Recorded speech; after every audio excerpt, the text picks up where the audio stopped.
बिस्मिल्लाहिर्रहमानिर्रहीम। अस्सलाम वालेकुम नाज़रीन, मैं हूँ आपका होस्ट खावर रियाज। आप देखें मेरा यूट्यूब चैनल। आज हमारा लेक्चर नंबर 2 है। लेक्चर नंबर 2 में मैं आपको बताऊंगा कि एक अच्छी पोल्ट्री फीड कंपनी, एक सॉल्वेंट इंडस्ट्री अपनी लैब को 3 डिपार्ट्स में डिज़ाइन करती है। Number 1 QC, number 2 QA, number 3 QAM। QC mean quality control department, QA quality assurance department, QAM quality assurance for microbiology. मगर आज के लेक्चर में हम सिर्फ QC को डिस्कस करेंगे, क्वालिटी कंट्रोल को। QC में हम फैक्ट्री के अंदर आने वाला रॉ मटेरियल प्लस उस रॉ मटेरियल से बनने वाले प्रोडक्ट की ज़रूरत के मुताबिक मुख्तलिफ़ किस्म के टेस्ट करते हैं। QC को क्वालिटी कंट्रोल को फर्दर 2 टाइप्स में डिवाइड किया गया है। Number 1 qualitative, number 2 quantitative. Qualitative या ऑर्गेनोलेप्टिक। क्वालिटेटिव को हम ऑर्गेनोलेप्टिक भी कहते हैं। Organoleptic means quality as assessed by means of sight, smell, touch और टेस्ट। ऑर्गेनोलेप्टिक में हम अपनी 4 सेंस का इस्तेमाल करते हैं। मिसाल के तौर पर हमारी देखने की सेंस, सूंघने की सेंस, चखने की सेंस या छूने की सेंस। क्वालिटेटिव टेस्ट में आपका एक्सपीरियंस काम करता है। जितना आपका एक्सपीरियंस ज़्यादा होगा इतना ही आप क्वालिटेटिव टेस्ट करने में माहिर होंगे। हर मटेरियल का अपना अपना एक क्वालिटेटिव टेस्ट होता है। मिसाल के तौर पर अगर मेरे पास कॉर्न की, मकई की गाड़ी आती है तो सैंपल मैंने उसका सैम्पलिंग करने के बाद वो सैंपल लैब में लेके आता है। तो वो सैंपल कुछ इस तरह, आपको मिसाल दे देता हूँ। तो सैंपल इस तरह मेरे पास सैंपल आ गया ये कॉर्न का। तो सबसे पहले मैं इसका क्वालिटेटिव टेस्ट करूँगा, आया कि मैं इस गाड़ी को मुझे पास करना है या नहीं पास करना। क्योंकि अगर मैं इसको क्वांटिटेटिव की तरफ ले जाऊँ बिना क्वालिटेटिव टेस्ट किए तो उस पर मेरा लैब का ख़र्चा भी है और भी बहुत से मसाइल हैं। तो मैं इसी क्वालिटेटिव भी टेस्ट की बिना पे इसको रिजेक्ट या एक्सेप्ट कर सकता हूँ। तो सबसे पहले मैं क्या करूँगा, साइट इसको देखूँगा इसका रंग कैसा है, सफ़ेद है या येलो है। ये येलो रंग की है। उसके बाद मैं इसको देखूँगा, इसमें स्मेल देखूँगा कि ये स्मेल जो इसके अंदर की स्मेल है वो कौन से रिलेटेड है या कोई ऐसी स्मेल है जो हम नाकाबिले बर्दाश्त हो, जैसे फंगस वगैरह की। तो उसके बाद है टेस्ट। मैं दाना उठाऊँगा, उसको टेस्ट भी कर सकता हूँ कि इसका टेस्ट कैसा है।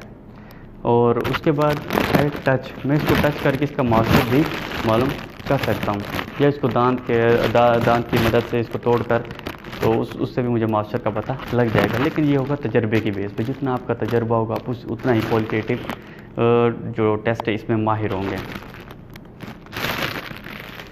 मटेरियल क्वालिटेटिव से पास हो जाता है फिर इसको हम क्वांटिटेटिव की तरफ ले जाते हैं। क्वांटिटेटिव को हम वेट केमिस्ट्री भी कहते हैं। वेट केमिस्ट्री में हम ग्लास फेयर इंस्ट्रूमेंट और केमिकल की मदद से रॉ मटेरियल की स्पेसिफिकेशन जानने की कोशिश करते हैं, जिस स्पेसिफिकेशन में हमने उसको मार्केट से ख़रीदा है।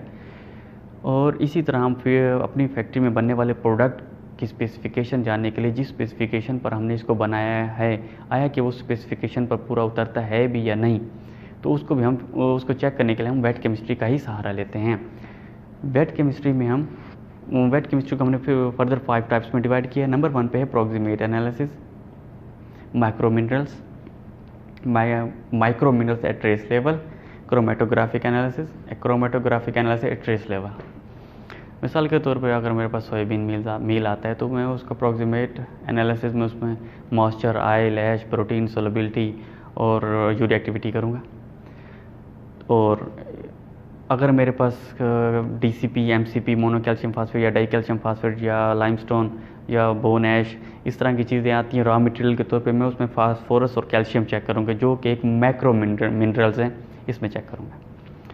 अगर मेरे पास प्रीमिक्स वगैरह आता है या प्रीमिक्स मिनरल वगैरह आते हैं जो कि माइक्रो मिनरल होते हैं, वो ट्रेस लेवल बहुत ही कम तादाद में होते हैं। वो हमारी पोल्ट्री फीड के अंदर जिसमें आयरन है, जिंक है, सेलेनियम है, मैग्नीशियम है, कॉपर है, जिंक है, इस तरह की जो बहुत ही छोटे मिनरल होते हैं, तो उसको हम माइक्रो मिनरल में चेक करेंगे। इसके अलावा इंस्ट्रूमेंट वगैरह होते हैं, वो मैं फर्दर आपको बताऊंगा जब माइक्रो मिनरल पे हम आएंगे।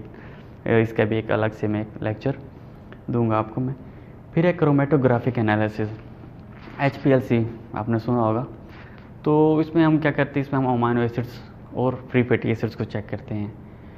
अमाइनो एसिड्स हमारे वेजिटेबल प्रोटीन मील्स और एनिमल प्रोटीन मील्स में होते हैं, लेकिन वो इतनी तादाद में नहीं होते कि उसको रिक्वायरमेंट को पूरा कर सकें। तो हम आर्टिफिशियल अमाइनो एसिड्स का इस्तेमाल करते हैं जो कि कुछ एसेंशियल होते हैं, कुछ नॉन एसेंशियल होते हैं। हम एसेंशियल हमारे लिए फीड के लिए बहुत रिक्वायर्ड होते हैं, ज़रूरत होते हैं। तो हम क्या करते हैं, मार्केट से परचेज़ करते हैं, जैसे कि लाइसिन होगी, थ्रियोनिन होगी, DLM होगी, मेथानिन होगी।